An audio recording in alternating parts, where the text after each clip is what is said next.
The emergency broadcast alert tone pierces the humid Manila morning. Television screens across the city flicker to life. A news anchor delivers breaking news. Subic Bay is coming alive once more. In the bay, U.S. and Philippine warships cut through the waves side by side.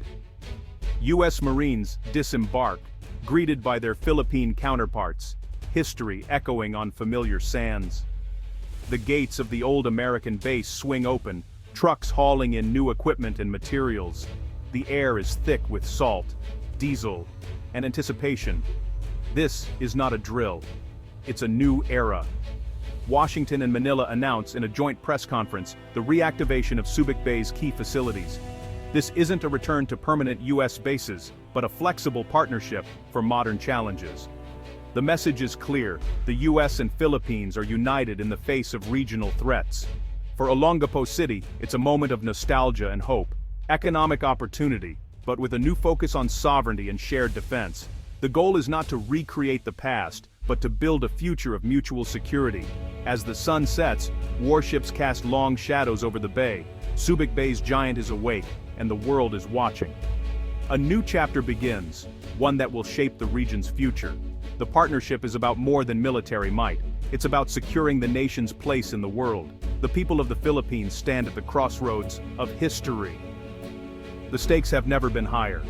Subic Bay is no longer sleeping. The region holds its breath. The story has only just begun. The reopening of Subic Bay marks a turning point in U.S.-Philippine relations. A new enhanced defense cooperation agreement allows U.S. military assets to be prepositioned and joint training to expand. Subic's deep water port and strategic location make it the centerpiece of this alliance. The plan: upgrade piers for modern warships, restore ship repair facilities, and resurface runways for advanced aircraft. This is a full-scale revitalization, not just a reopening. Subic becomes a logistics and operational hub, enabling rapid response to any crisis in the West Philippine Sea. Its proximity to flashpoints like Scarborough Shoal changes the strategic calculus for any aggressor. For the Philippine military, Subic is a game-changer. It provides a forward base for the Navy's modernizing fleet and a secure site for repairs and resupply. Joint operations with U.S. forces mean better training and real-world experience. The armed forces of the Philippines are evolving from internal security to credible external defense. The return to Subic is more than symbolic. It's a practical step to secure the nation's maritime domain. The alliance projects power and resolve into contested waters. Subic Bay is once again at the heart of regional security. The partnership is built for the challenges of today, not the past. The Philippines is no longer standing alone. Subic Bay's new dawn is a beacon for the region. The world is watching what happens next. The stakes are clear: security, sovereignty, and a future defined by cooperation. The move to reopen Subic Bay is a direct response to China's assertive actions in the South China Sea. Beijing's island building and harassment of Filipino vessels have pushed Manila and Washington closer. The U.S. presence at Subic signals that gray zone tactics will be met with resolve. The Mutual Defense Treaty now has real teeth, assets, and personnel on the ground.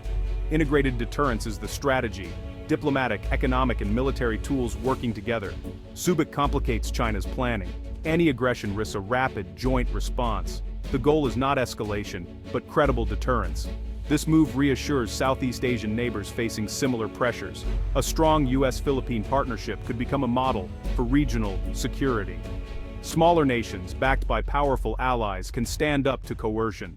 The principle of a free and open Indo-Pacific is reinforced. The ripples from Subic Bay are felt across the region. The message sovereignty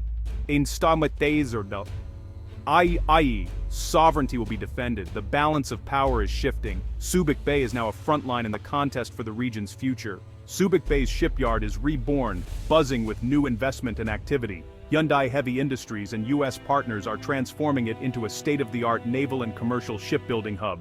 The first Project New offshore patrol vessels for the Philippine Navy, built locally. This means technology transfer, skills training, and thousands of jobs for Filipinos.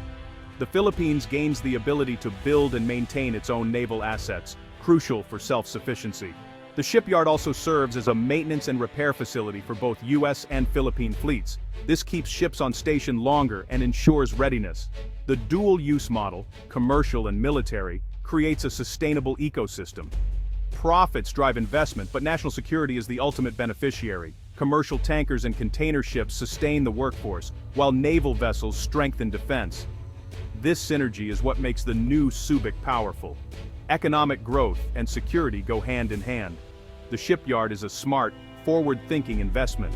The Philippines is building its own maritime shield. Subic Bay is once again a pillar of regional strength. The future of Philippine defense is being forged in steel and ambition. The nation is no longer just a customer, it's a builder. In the hills around Subic Bay, a new joint ammunition plant is rising. Funded by the US and operated with Philippine partners, it will produce everything from small arms rounds to advanced missiles. The lesson from Ukraine is clear. Ammunition wins wars. Local production ensures a steady supply. Even if global supply chains are disrupted, hardened underground bunkers are being built to protect these stockpiles from attack. Dispersed logistics make the force more resilient and harder to target. The US is also pre-positioning fuel, spare parts, and humanitarian supplies for joint use. These resources can be tapped in crises, military or natural disaster. The dual-use approach strengthens both security and disaster response. The US presence is about more than conflict, it's about stability and support. The Philippines gains the ability to sustain a prolonged defense. Stockpiles are a silent but vital shield. The nation is better prepared for any emergency. Subic Bay is now a fortress of readiness. The alliance is built on more than ships, it's built on staying power.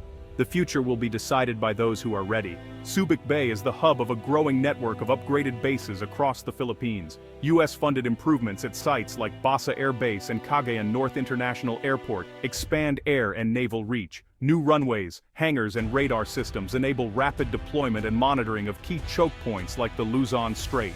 These upgrades create a flexible, survivable force. The hub-and-spoke model disperses assets, making them harder to target. US forces rotate through these sites, training with Filipino counterparts and ready to respond to crises. This respects Philippine sovereignty while maximizing strategic benefits. The alliance is modern, adaptable, and built for the 21st century. The tip of the spear is sharper than ever. Subic anchors a resilient defense network. The region's security architecture is being transformed. The Philippines is no longer a weak link. The new model is strength through partnership.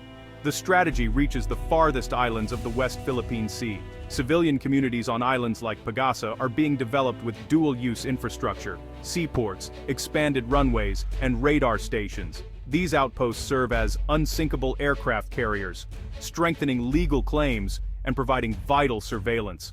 Palawan's bases and new coastal radars create layers of defense.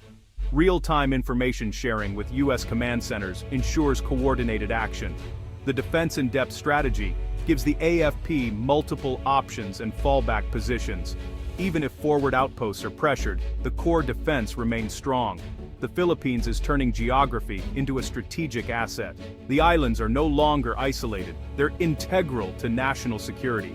The transformation is patient, strategic, and enduring. The country's outermost edges are now its strongest shields. The region's balance is shifting, one island at a time. Subic's revival is matched by the AFP's most ambitious modernization ever. The Navy is acquiring new ships and submarines, many built at Subic. Submarines add a potent deterrent to Philippine waters. The Air Force is fielding new fighter jets and heavy-lift aircraft, operating from upgraded bases.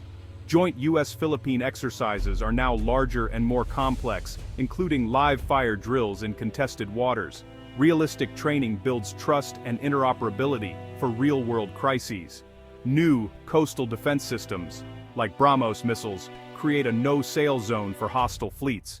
The AFP is building a layered anti-access network. The goal: make any invasion costly and difficult. The Philippines is no longer just defending its shores. It's shaping the battle space. Modernization is turning the AFP into a credible regional force. The nation's defense is no longer a weak point. The future is one of strength and deterrence.